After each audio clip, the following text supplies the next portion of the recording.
আজকের গল্প ব্রাম স্টোকারের ভয় সমগ্র থেকে নেওয়া হয়েছে। অনুবাদ করেছে অভিজ্ঞান গাঙ্গুলি। এই বইয়ের একটা গল্প আমি প্রথমেই পড়েছিলাম, আমার নিজের অত্যন্ত প্রিয় গল্প, যেটা জজ সাহেবের বাগান বাড়ি, যেটা মূল কাহিনী ছিল দ্য জাজেস হাউস।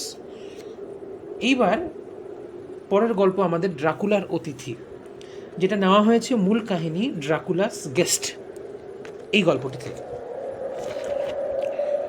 গ্রীষ্মের এক সকালে আমরা যখন হোটেল থেকে যাত্রা শুরু করলাম, তখন সূর্যের মিষ্টি রোদ যেন গোটা মিউনিখ শহরটাকে ধুয়ে দিচ্ছিল। যাত্রা শুরুর ঠিক আগে আমার হোটেলের মালিক হের ডেলবার্গ মশাই হোটেলের সিঁড়ি বেয়ে সোজা নেমে এলেন আমার ঘোড়া গাড়ির দিকে। প্রথমেই তিনি আমাকে যাত্রার জন্য শুভকামনা জানালেন। তারপর কোচম্যান জোহান নামের ছেলেটিকে বললেন, অন্ধকার নামার আগেই ফিরে এসো। আকাশে রোদ থাকলেও উত্তরে হাওয়া বইছে, যে কোনো সময় ঝড় আসতে পারে, তাই ফিরতে দেরি করো না, জানোই তো আজকে সেই বিশেষ রাত। জোহান শুধু একবার ঘাড় নেড়ে বলল, হ্যাঁ স্যার। এরপরই সে তার নিজের জায়গায় উঠে বসে ঘোড়া ছুটিয়ে দিল আমাদের গন্তব্যের উদ্দেশ্যে। শহর ছেড়ে ফাঁকা গ্রাম্য পথ ধরার পর আমি তাকে জিজ্ঞেস করলাম, ডেলবার্গ কি একটা বিশেষ রাতের কথা বলছিলেন? কি আছে আজকের রাতে? ছেলেটি ভাঙা ইংরেজিতে জবাব দিল, ওয়ালপার্গিসের রাত। কথাটা বলেই সে পকেট থেকে একটা গোলাপার রূপোর জার্মান পকেট ঘড়ি বের করে সময় দেখল এবং ভ্রু কুচকে একবার অধৈর্য ভঙ্গিতে কাঁধ ঝাঁকুনি দিল, যেন আমাকে ভদ্রতায় বুঝিয়ে দিতে চাইল আমার জন্য এমনিতেই বেরিতে দেরি হয়েছে, অতএব অবান্তর প্রশ্ন করে ওকে আর দেরি না করানোই ভালো হয়। আমি তার ইঙ্গিত বুঝতে পেরে আর কথা বাড়ালাম না, চুপ করে বসে রইলাম। ছেলেটা একটু বেশি জোরে ঘোড়া ছোটাচ্ছে, যেন ওর খুব তাড়া। আমি মাঝে মাঝেই শঙ্কিতভাবে কোচের জানলা দিয়ে বাইরেটা দেখছি। পাহাড়ি রাস্তা মাঝে মাঝেই বাঁক নিচ্ছে। হঠাৎই চোখ তুলতেই একটা সুন্দর দৃশ্য চোখে পড়ল। একটা রাস্তা এঁকে বেঁকে চলে গিয়েছে উপত্যকার ভিতর দিয়ে, আমাদের মূল রাস্তার ধার ঘেঁষে। দেখেই বোঝা যায় এই রাস্তায় লোক চলাচল কম হয়, কিন্তু এই রাস্তাটার প্রাকৃতিক শোভা এতটাই মনোরম যে আমার কোচম্যানটি বিরক্ত হতে পারে জেনেও তাকে গাড়ি থামাতে বলল। গাড়ি থামতেই তাকে বললাম, আমি ওই দিকটা একটু ঘুরে দেখতে চাই, চলো আমরা এই রাস্তাটা ধরি। কিন্তু এই কথা ছেলেটি আমার হাত পা নাড়িয়ে আমায় জার্মান ভাষায় বিভিন্নভাবে ওদিকে যাওয়ার থেকে নিরস্ত করার আপ্রাণ চেষ্টা করতে লাগলো। ছেলেটি নিজের বুকে বারংবার ক্রস আঁকতে থাকলো, যেন অশুভ কিছু একটা আছে ওই পথে। কিন্তু তাতে আমার কৌতূহল আরও বেড়ে গেল। শেষে বললাম, বেশ, তুমি ও পথে যেতে না চাইলে আমি তোমায় জোর করব না, আমি একাই ওই পথে যাব বলে মনস্থির করে ফেলেছি। কিন্তু তুমি কেন ও পথে যেতে চাইছো না সেটা অন্তত আমায় বল। এর উত্তরে জোহান নিজের জায়গা থেকে নেমে এসে ডান হাত প্রসারিত করে ওই পথের দিকে দেখিয়ে ভাঙা ইংরাজি আর জার্মান মিশিয়ে প্রায় অনুনয়ের ভঙ্গিতে কিছু বলল, যার কোনো অর্থই আমি বুঝতে পারলাম না। শুধু বার কয়েক ওয়ালপার্গিসের রাত কথাটা শুনলাম। যে তোমার ভাষা বোঝে না তার সঙ্গে অযথা তর্ক করা চলে না। সে ভাঙা ইংরেজিতে আমায় কিছু বোঝানোর আপ্রাণ চেষ্টা করেও সফল হলো না। হঠাৎই ঘোড়া দুটি যেন কেঁপে উঠল। জোহান তাড়াতাড়ি গলার রাশ ধরে 20 ফুট মতো দূরে নিয়ে গিয়ে তাদের দাঁড় করালো। অগত্যা আমিও তার পিছু পিছু এগিয়ে গেলাম। বিস্মিত হয়ে প্রশ্ন করলাম, ঘোড়াগুলো অমন আচরণ করছে কেন? উত্তরে সে দ্বিতীয় রাস্তাটির দিকে দেখি ভাঙা ভাঙাভাবে বলল, ওখানে কবর আছে, যে যে নিজেকে মেরেছে। কথাটা শুনে অনুমান করলাম ও সেই পুরনো আমলের প্রথার কথা বলছে। আগেকার দিনে আত্মহত্যা যারা করত তাদের একটা রাস্তা যেখানে অন্য রাস্তার সঙ্গে এসে মিশেছে, এরকম একটা জায়গায় কবর দেওয়ার নিয়ম ছিল। বুঝতে পারলাম এখানে আশেপাশে সেরকমই কারো কবর রয়েছে, কিন্তু তাতে ঘোড়ারা কেন এত বিচলিত হয়ে উঠলো সেটা মাথায় ঢুকলো না। হঠাৎ কাছেই কোথা থেকে একটা বন্য প্রাণী ডেকে উঠল। লক্ষ্য করলাম জোহানের মুখ রক্তশূন্য হয়ে গিয়েছে। বলল, নেকড়ের ডাক। কিন্তু এখানে তো কোনো নেকড়ে নেই। আমি প্রশ্ন করলাম, নেই না থাকারই তো কথা, শহরের এত কাছাকাছির মধ্যে তো নেকড়ে দেখা যায় না। ঘোড়া দুটোর ঘাড়ে হাত বুলিয়ে তাদের শান্ত করার চেষ্টা করছিল জোহান। তখনই একটা কালো মেঘ এসে সূর্যের মুখ ঢেকে দিল, তবে মাত্র এক মুহূর্তের জন্য। পরক্ষণেই মেঘ সরে গিয়ে আবার উজ্জ্বল সূর্য উঁকি দিল। জোহান দিগন্ত রেখার দিকে আঙুল তুলে বলল, ঝড় আসছে, তুষার ঝড়। হাতে সময় নেই বলেই আরও একবার পকেট ঘড়ি দেখে নিয়ে ছেলেটা তার নিজের জায়গায় চলে বসল। আমাকেও নিজের জায়গায় উঠে আসতে ইঙ্গিত করলো, কিন্তু আমার ততক্ষণে জেদ চেপে গিয়েছে। নিজের জায়গা ছেড়ে এক পাও না নড়ে প্রশ্ন করলাম, ব্যাপার কি? ওই রাস্তায় কি আছে বলো তো? জোহান আরও একবার বুকে ক্রস এঁকে বলল, ওটা অশুভ। কি অশুভ? গ্রামটা। ও, তাহলে ওই রাস্তা ধরে গেলে একটা গ্রাম পড়বে। না না, 100 বছরেও বেশি সময় ধরে ওখানে কেউ থাকে না। কিন্তু তুমি তো একটু আগেই বললে ওখানে একটা গ্রাম আছে। গ্রাম ছিল ছিল এখন সেখানে কেউ নেই। ভাঙা ইংরেজি আর জার্মান মিলিয়ে ছেলেটি যা বলল তার মর্মার্থ যেটুকু বুঝলাম, কয়েকশো বছর আগে ওখানে একটা গ্রাম ছিল, কিন্তু হঠাৎ করেই একদিন সেখানকার বাসিন্দারা মারা যেতে শুরু করলো। মারা যাওয়া মানুষগুলোকে ওই গ্রামেই কবর দেওয়ার ব্যবস্থা করা হলো। কিন্তু রাত নামলেই সেই সব কবরের ভেতর থেকে নড়াচড়ার শব্দ শোনা যেত। এরপর আরও লোক মারা গেলে গ্রামের লোকেরা পুনরায় কবর খোঁড়ার তোড়জোড় শুরু করলো। আর তা করতে গিয়েই তারা দেখতে পেল পুরনো কবরের নিচে চাপা দেওয়া মৃতদেহগুলোর দেহে একটুও পচন ধরেনি, তাদের ঠোঁটে লেগে আছে টাটকা লাল রক্ত। এই দৃশ্য দেখে নিজেদের প্রাণ বাঁচাতে তারা গ্রাম ছেড়ে পালিয়ে গেল। কেই বা সেখানে থাকতে চায় যেখানে মৃতরা জীবিত হয়ে ওঠে, যেখানে ওরা থাকে। এই ওরাটা ঠিক কারা সেটা জোহান বলল না, সেটা বলতে সাহসও পেল না। গল্পটা বলার মাঝে বারবার বুকে ক্রস আঁকছিল ছেলেটা। দেখলাম ওর মুখটা ভয়ে শুকিয়ে গেছে, কপালে বিন্দু বিন্দু ঘাম ফুটে উঠেছে। ওর অবস্থা দেখে মনে হলো যেন ভয়ঙ্কর অপার্থিব কিছু একটা এই রৌদ্র স্নাত দিনে আমাদের সামনে এসে উপস্থিত হবে। গল্প শেষে আবারও ছেলেটা আমাকে গাড়িতে উঠে আসতে ইঙ্গিত করে ভয়ার্ত গলায় বলল, ওয়াল পার্গিসের রাত। এইবার আমার ধৈর্যচ্যুতি ঘটলো, প্রচণ্ড রাগও হলো। বললাম, জোহান, বুঝতে পারছি যে তুমি বেশ ভয় পেয়েছো, এক কাজ করো, তুমি একাই বাড়ি ফিরে যাও, আমি বাকি রাস্তাটা হেঁটে একাই ফিরে যেতে পারি। এই বলে আমি হাত বাড়িয়ে কোচের খোলা দরজা দিয়ে নিজের লাঠিটা বের করে নিলাম। গাড়ির দরজা বন্ধ করে মিউনিক শহরের দিকে দেখিয়ে ওকে বললাম, বাড়ি যাও, তোমার ওয়াল পার্গিসের রাতে আমার মতো ইংরেজের কিচ্ছু আসে যায় না। ছেলেটি অনেকবার হাত পা নাড়িয়ে আমাকে বোঝানোর চেষ্টা করলো। উত্তেজনায় ভুলেই গেল যে আমি ইংরেজ। ও জার্মান ভাষাতেই অনর্গল বকতে থাকলো। এদিকে ঘোড়াগুলো ক্রমাগত অস্থির আচরণ করছে, কিছুতেই তাদের শান্ত করা যাচ্ছে না। ওদের রাশ ধরে রাখতেও বেশ বেগ পেতে হচ্ছে জোহানকে। আমি আরও একবার শহরের পথের দিকে ইঙ্গিত করে ওকে বললাম, যাও তুমি। শেষে হতাশ হয়ে ঘোড়ার গাড়ির মুখ ঘুরিয়ে ফেরার পথ ধরল জোহান। আমি ওর ফেরার পথের দিকে চেয়ে রইলাম। গাড়িটা বাঁক নেবার আগে দেখলাম রাস্তার পাশে লম্বা একজন লোককে দাঁড়িয়ে থাকতে। তাকে দেখে ঘোড়াগুলো বিকট জোরে ডাক দিয়ে সামনের দুই পা উঁচু করে লাফিয়ে উঠল। গাড়িটা প্রায় উল্টেই যাচ্ছিল। জোহান কোনো রকমে গাড়িটাকে সামাল দিয়ে মরিয়া হয়ে ঘোড়ার রাশ টেনে ধরল। আমার মনে হলো লম্বা লোকটাকে দেখে জোহান নিজেও প্রচণ্ড আতঙ্কিত হয়ে পড়েছিল। তাই বিন্দুমাত্র কালক্ষেপ না করে দ্রুত গতিতে ঘোড়া ছুটিয়ে সে জায়গাটা ছেড়ে পালাল। গাড়িটা বাঁক নিয়ে ঘুরতেই আমি আর সেটাকে দেখতে পেলাম না। লম্বা লোকটাকেও আর দেখা গেল না সেখানে। এরপর আমি ওই পাথুরে পাহাড়ি রাস্তাটা ধরে হাঁটা শুরু করলাম। উদ্দেশ্যহীনভাবে হাঁটতে হাঁটতে কখন যে 2 ঘন্টা 2-1 পেরিয়ে গেল খেয়ালই করিনি। পথে একজন মানুষ বা একটা বাড়িও চোখে পড়ল না। এই একাকিত্ব আমি ভারী উপভোগ করছিলাম। বেশ কিছুক্ষণ চলার পর এক জায়গায় এসে দেখলাম এলোমেলোভাবে কিছু বড় গাছ গজিয়ে উঠেছে। তারই একটার নিচে বিশ্রাম নিতে বসলাম। চারদিকে তাকিয়ে দেখলাম প্রাকৃতিক দৃশ্য এদিকে অত্যন্ত মনোরম, তবে আশ্চর্যজনকভাবে আমার বেশ ঠান্ডা লাগছে এই জায়গাটায় বসে। হাঁটা শুরুর সময় কি এতটা ঠান্ডা ছিল ঠিক মনে করতে পারলাম না। হঠাৎই গম গম মেঘের গর্জনের আওয়াজ শুনে আকাশের দিকে তাকিয়ে দেখলাম ঘন মেঘে আকাশ ছেয়ে গেছে। উত্তর থেকে দক্ষিণে ঠান্ডা হাওয়া বইতে শুরু করেছে, যা আসলে আসন্ন ঝড়ের পূর্ব সংকেত। হাঁটলে ঠান্ডা কম লাগবে ভেবে উঠে দাঁড়িয়ে আবার হাঁটা শুরু করলাম। এই পরিবেশ যেন আমায় আকৃষ্ট করছিল ক্রমশ। প্রকৃতির এই শোভা দেখতে দেখতে আমি কেমন যেন নিজেকে হারিয়ে ফেলেছিলাম। যখন বিকেল শেষ হয়ে সূর্যের আলো ম্লান হয়ে এলো, তখন আমার খেয়াল হলো যে এবার আমার ঘরে ফেরার পথ ধরা উচিত। হাওয়া আরও ঠান্ডা হয়ে বইতে শুরু করেছে এখন। এর মাঝেই নেকড়ের ডাকের মতো করে কোথাও যেন একটা জন্তু ডেকে এলো। ভেবেছিলাম গ্রামটা ফাঁকা দেখব, কিন্তু এখনও অবধি সেরকম কিছু চোখে পড়ল না। আচমকাই তুষারপাত শুরু হলো। আমি ঠান্ডার হাত থেকে বাঁচতে একটা গাছের নিচে আশ্রয় নিলাম। ভেবেছিলাম কিছুটা সময় পরেই তুষারপাত থেমে যাবে, কিন্তু হলো ঠিক তার বিপরীত। আকাশ আরও অন্ধকার হয়ে এলো। সেই সঙ্গেই তুষারপাতও তাল মিলিয়ে বাড়তে থাকলো। কিছুক্ষণের মধ্যেই গোটা জায়গাটার মাটি পুরো বরফের সাদা চাদরে ঢাকা পড়ল, আর সেই সঙ্গেই কুয়াশা ধীরে ঘিরে আসতে থাকলো চারদিক।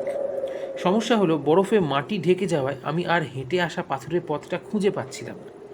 আন্দাজে কিছুটা দূর হেঁটে গিয়েও যখন পায়ের নিচে শক্ত পাথরের বদলে নরম ঘাসই পেলাম, তখন বুঝলাম নিশ্চয়ই পথ ভুল করে ফেলেছি, কারণ ঠিক পথে এগুলে এতক্ষণে পাথরের রাস্তায় আমার পা দেওয়ার কথা ছিল। ইতিমধ্যে ঠান্ডার দাপট আরও বেড়েছে, সঙ্গে হাওয়ার গতিও ক্রমশই বাড়ছে, তাও আমার চলার বিপরীত দিক থেকে।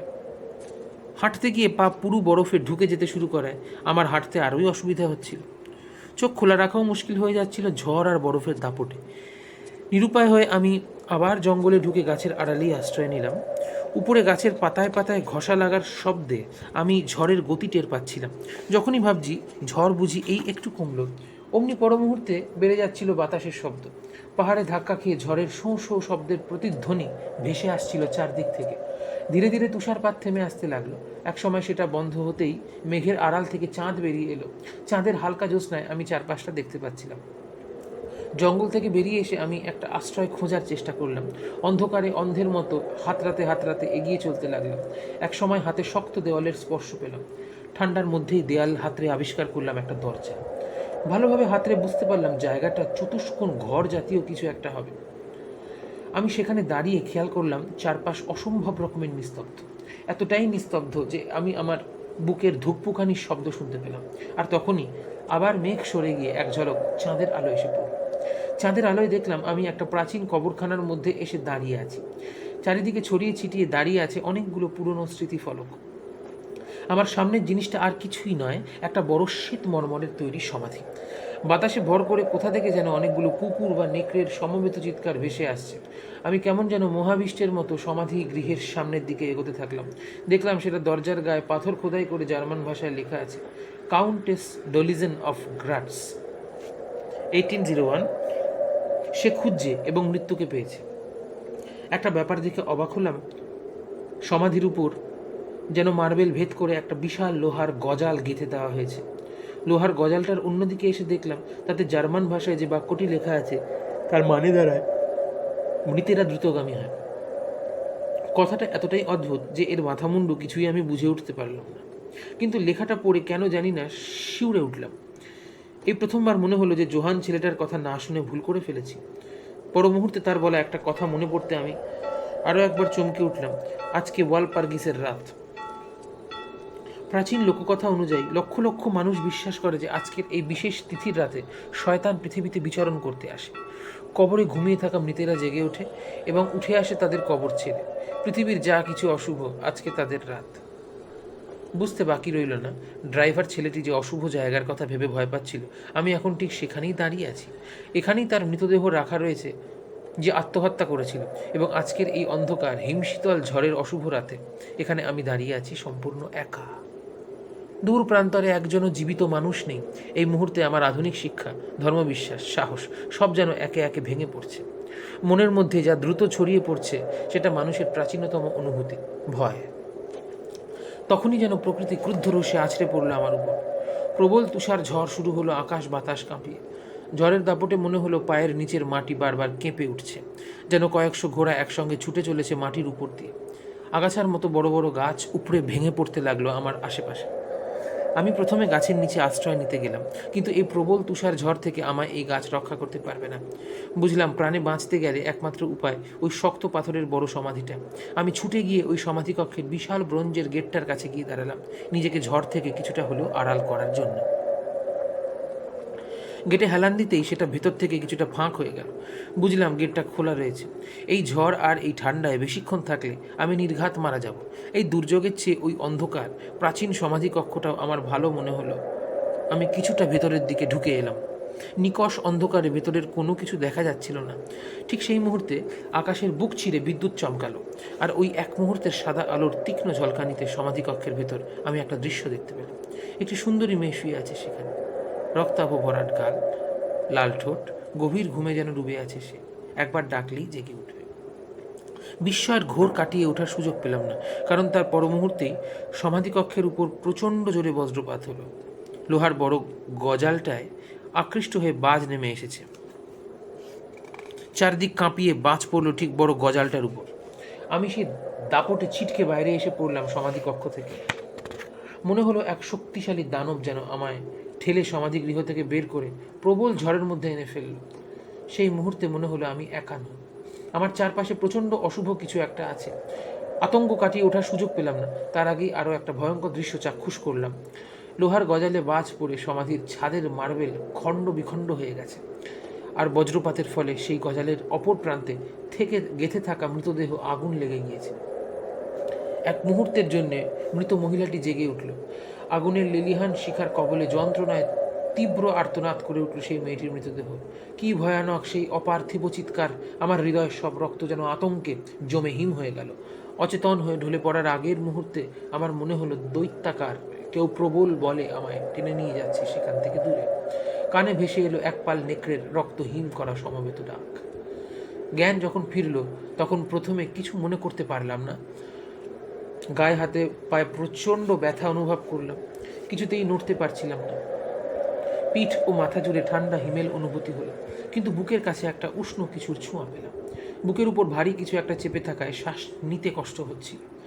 প্রথমে প্রচণ্ড ক্লান্তিতে চোখ খুলতে ইচ্ছা করছিল না, কিন্তু পর মুহূর্তে গা ঘিনঘিন করে উঠল। নাকে একটা বোঁতকার জান্তব দুর্গন্ধ এসে ধাক্কা দিতেই মস্তিষ্কে চেতনা ফিরে এলো। অনুভব করলাম কোনো একটা জন্তু আমার গলার কাছটা চেটে দিচ্ছে।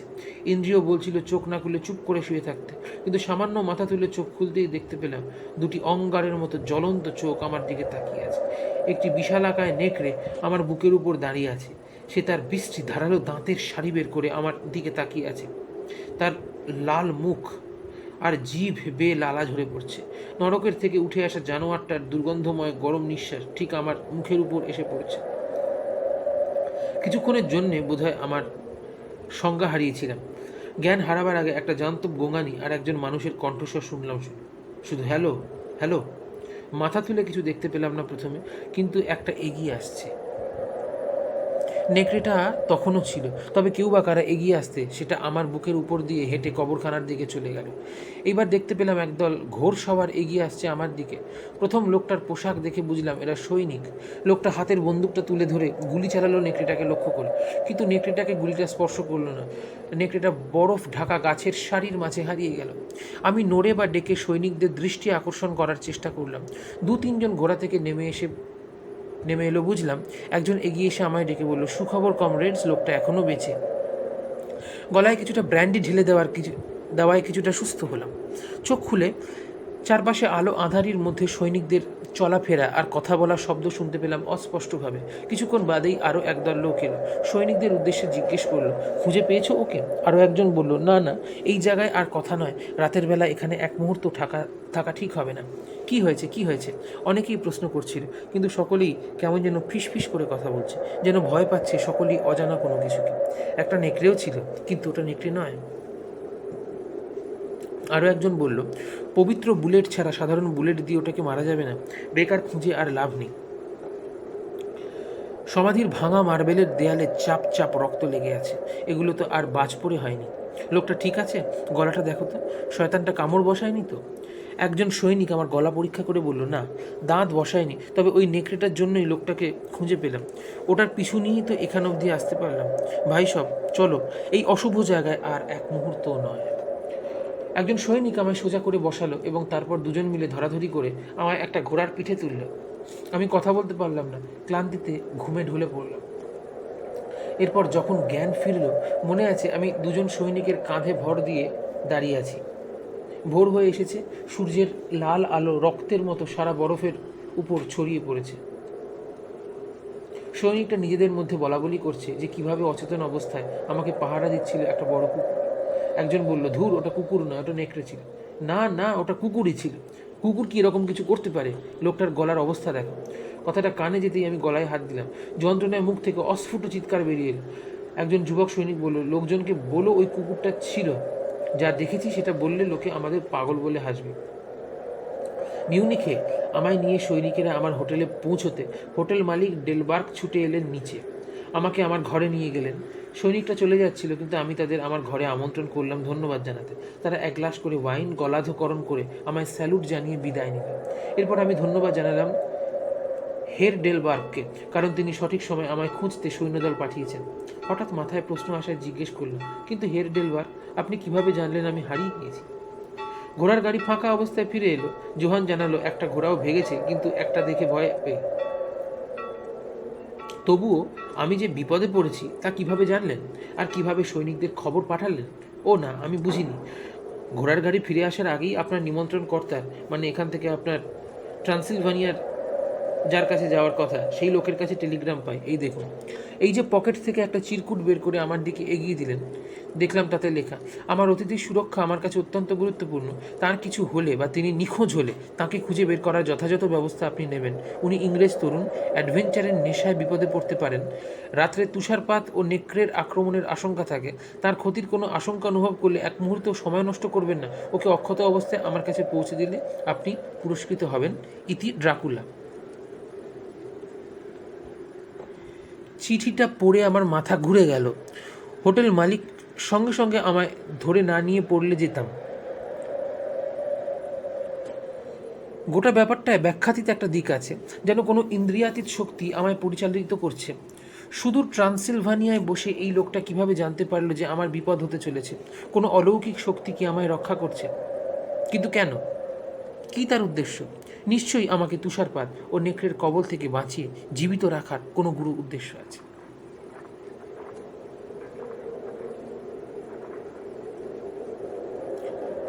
গল্প শেষ, কিন্তু এখানে একটা ইনফরমেশন জেনে রাখা দরকার যে ওয়ালপার্গিস নাইট, ওয়ালপার্গিসের রাত, 30 এপ্রিলের রাত, যা পৃথিবীর বিভিন্ন অংশে খ্রিস্টানরা পালন করে সন্ত ওয়ালপার্গিসের রাত বলে।